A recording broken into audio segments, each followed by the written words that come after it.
What is going on, guys? It's your boy Zan. How's everyone doing this evening? Good, I hope. Just letting y'all know, made it home okay. Just winding down a little bit before I gotta go back out to work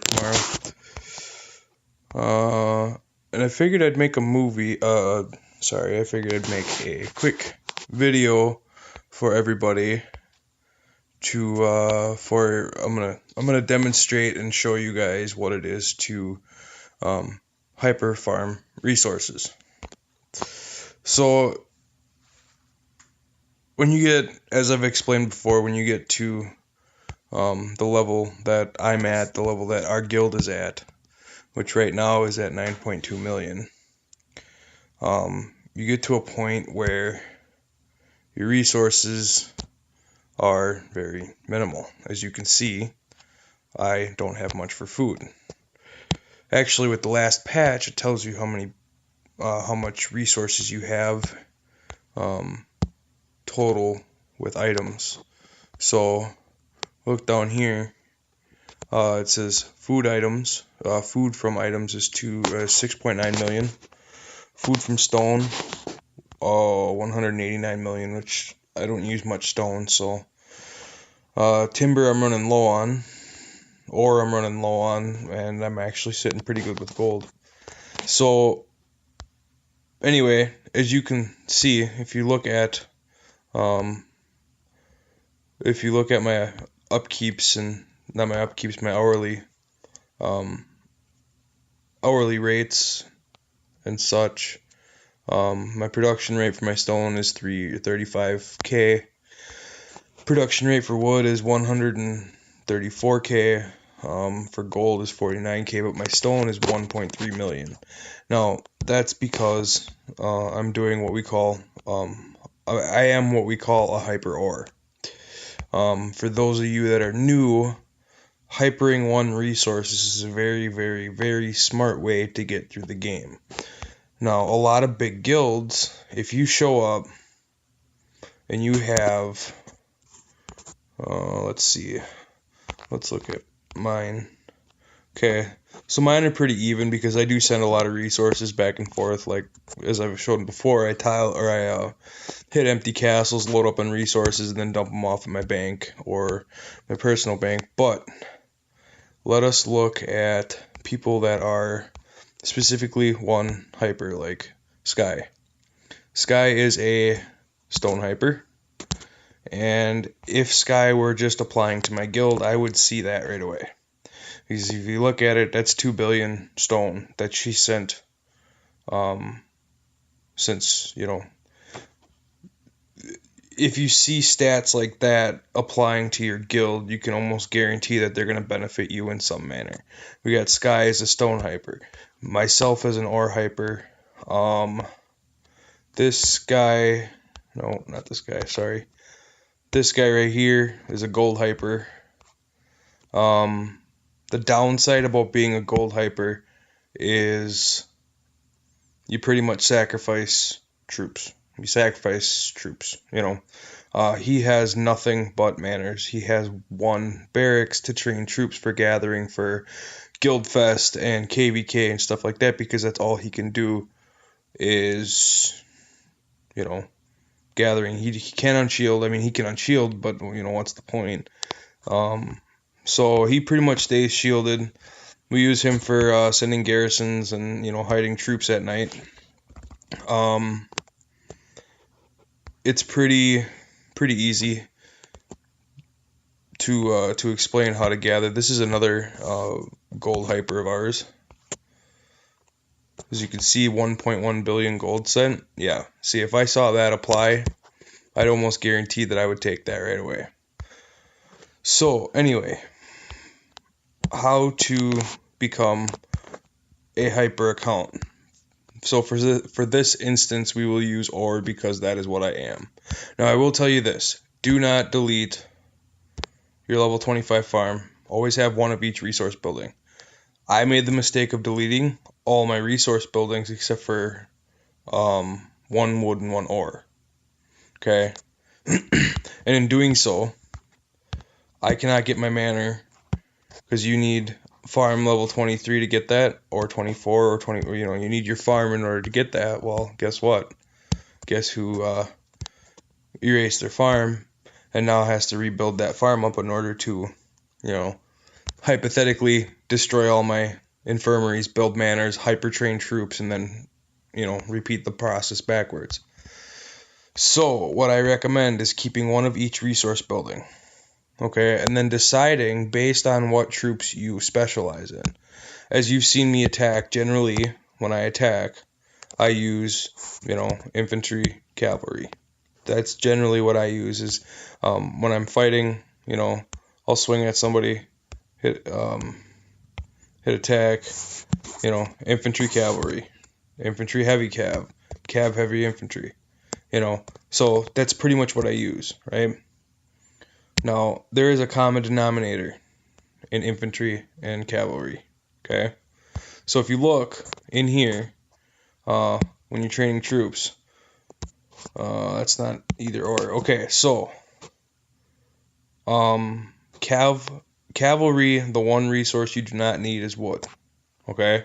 The rest of it you need ore, you need stone, you need food, and you need gold, okay? Food and gold is the common between all three. You need food and gold for all three of them. No exceptions, you will always need food and gold. So, then we'll go look at infantry. Okay, infantry, you don't need stone, but you need wood. But the one that you need that's common between the two is ore. So that's where I made my decision to become ore hyper. One, because I use a lot of ore, and two, because ore is the third greatest commodity in the game, late game, aside from gold and food. Because if you look at ore tiles, they're always less than wood and stone tiles and food tiles. So, what I did was wiped all my buildings. Unfortunately, I did it the wrong way, but, I'm slowly fixing it. I wiped all my buildings and made, mines, all the way across, all mines. And then slowly brought them up. I'd bring them up to 20, right? This one I got to get up to 20 yet, but all of them are at least level 20 except for that one. So, once I got them to 20, then I'm just going to, start back at the beginning and go up to 24. So 24, 24, and then once I get them all to 24, then I'm going to go back to the beginning again and get them all to 25, where it'll bring up my ore production immensely. So, because the jump from 24 to 25, okay, so here's 24. You're looking at 9.5, 95,000 an hour, just for this one alone, right? You go up to 25, you're looking at 175. That's almost doubled, right? Just for one level, that's almost doubled. It's worth it. I mean, it's worth the 2,000 gems you spend on a hammer, or if you do it the right way, you just buy them in bulk. 10,000 or was it 9,000 for 5 or some crap. So yeah, you start out by building your buildings, okay? When you're like right now, I'm in passive mode. Speaking of which, check my shield. Okay, I got a little time on that left. When I'm in passive mode, the one thing I do, always switch my talents to ore hyper. All right, so it costs. We'll go like this, right?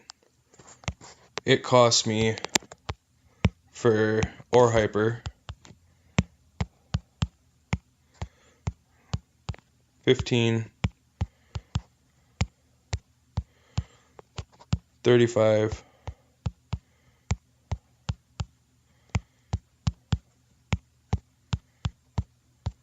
right, 15, 35, 85 points right off the top. You do that right away, okay? And then you decide, well, okay, so while I'm being passive, I'm going to gather. So then you go in here and you find your gathering ones, right? Max load, gathering speed, go down here, max load, gathering speed. Or I want to do research. I always want to keep my research up when I'm passive, my research and construction, so that way I don't have to, burn a talent reset to do that. So, and then you throw in your research and talent, right? So you have 100 points left. Me personally, I always have points in training speed. If I'm not in war, I always have points in training speed.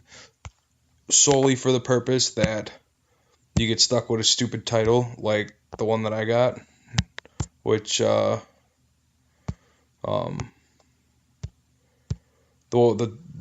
I was power training troops today. As you can see, my might went up since the last video, but I was power training troops today, and this gentleman, this really, really great gentleman over here that I had mentioned in the last video while we were rallying, they're a little mad at us for rallying their guys. So he noticed that my might was skyrocketing. I went from 11 million to 21 million, and at about 30 million, so I got most of it done, but at about 30 million, he decides to get on the horn and say, hey, Mr. Zan over here is training troops. Let's slow that down. So what they did, for those of you that don't know, gave me the Scoundrel, which drops my army HP, which sucks because I am a very, very high army HP based character. And it also drops my training speed by 8%, which doesn't look like much, but it does hurt. So, anyway, back to the hyper. Once you have your talents set, you're in passive mode. You set your talents as I have mine set now, right? So I'm an or hyper, or, right? Once you have that set, then which this next part I need to work on yet, right? Then you go into here, okay? I believe each resource has 2 heroes, okay? And what I mean by 2 heroes is that there's 2 heroes that give you production rate. Like, for instance, my 2 heroes are Tracker, which gives me 150 production, okay?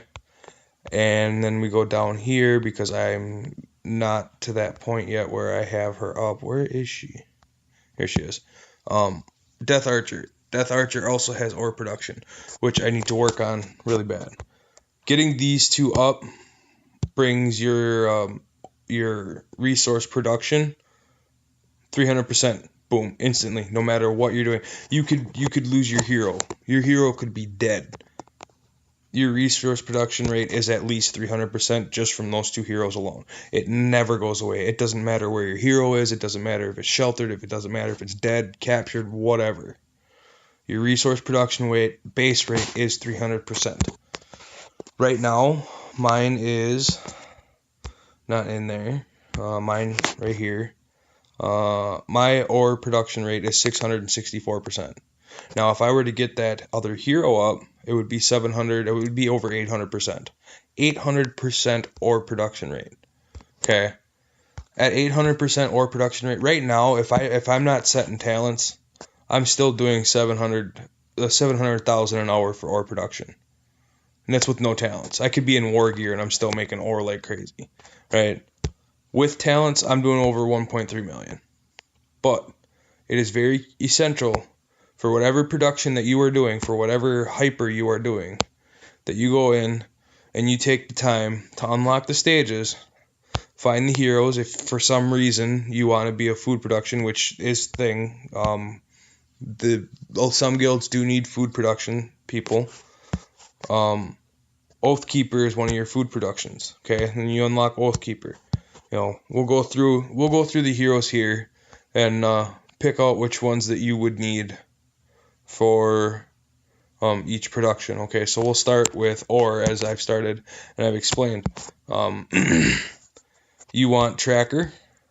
Okay, Tracker is ore, and you want Death Archer for ore. Okay, and we'll go back up for stone. Right, stone, you want C Square. C Square is also, again, 150%. Okay, and you have to get them gold. I mean, you have to get them gold in order to get any good performance out of them, or get the 60 to 150. I mean, that's well over double. So I mean, you want to get them to gold as fast as possible when you're being hyper. You want to get those heroes to gold. So for stone, you have C Square, as I said, and you have Death Knight, which is also the stone. Okay. For food, you have Oathkeeper, and you have Mr. Siege dude down here, the Elementalist. Both of them are food production.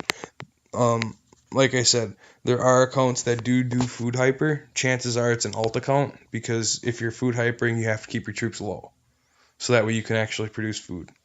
So if you're food hyper, those are the two you want to get up. Get up to gold. Alright, so gold hyper, the only hero for gold hypers is Soulforge. Soulforge is the only one. The same thing, gets you up to 150. For gold hypers, he is essential 100%. No questions asked. You need him at gold. Okay?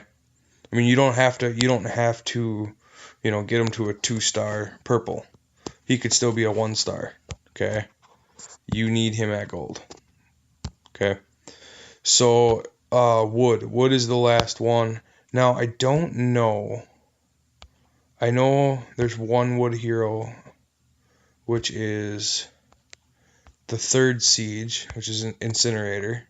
She's the timber production. Okay, same thing. Get her to gold. I don't know if there's a second one. I always have an issue. I was looking through them earlier, and I couldn't find one. So, I'm pretty sure... Look. Let's see here. Looked at you. You? No. Tracker or Trickster, I know it's not.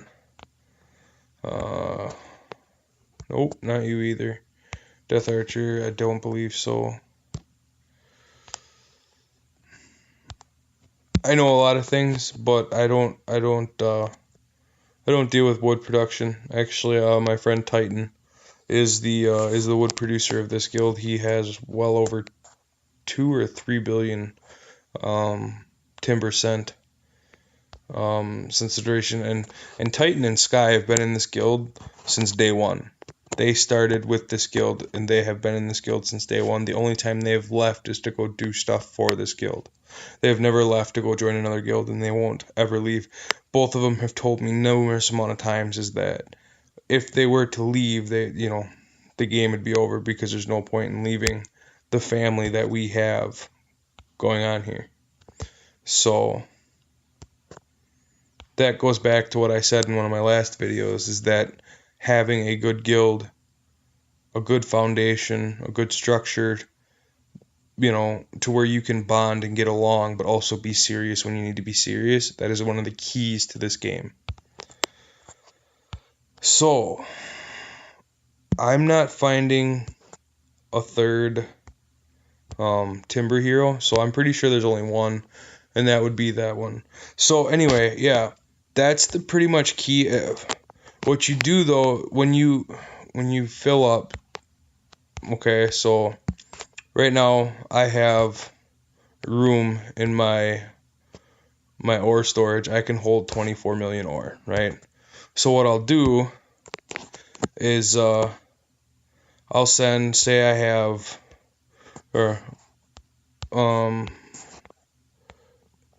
put you there, yeah, that'll work. I'll send a load to Titan, who's a wood hyper, okay? So then when he realizes that I sent him a load of wood, when I sent him a load of ore, he'll send me a load of wood. Okay, same thing with Sky. I'll send her a load of ore. Okay, so then she'll send me a load of stone. Titan will send me a load of wood. And that's how you keep it going. Okay, so let's say you send them 3 loads a day, right? Well, then the rest of it you have to yourself, or you throw into your bank. It just depends. What are you doing with it? What does your guild recommend? What does your guild demand? It all depends on you and your guild. Me, I send each of them at least 3 loads a day. So for me, that's about 12 million ore. Okay. And then I store 1 full load for myself, and then I send the rest to the bank. So that way, when I need ore to do my troop trains, when I need ore to do my research, when I need ore for this, when I need ore for that, it gives me, I have a stockpile of ore, so that way I'm not relying on, the bank for stuff like that. Because for us, the bank is used for when we're fighting. When we fight and we have to wound troops, or when we wound troops, Then we call the bank, hey, send me this. Okay, so then they send it to us. Generally, that's what we use our bank for. We try not to use it for training troops unless, we have an abundance of resources where it's not an issue. So once you get it down, once you get your system down, once your guild gets its system down, everything flows nice and smoothly. Everybody knows what they're doing. Everybody knows they get into a system, And yes, systems can be boring, but in ROP, systems are amazing. They keep the guild going. They keep us, interested in each other and interested in the game. And when you have that bond, it keeps you motivated to want to, be there for your as one of my guild mates puts it, he calls us his cyber family. So, but yeah, that's what we got going on today. If you like what you saw, throw down a thumbs up down at the bottom.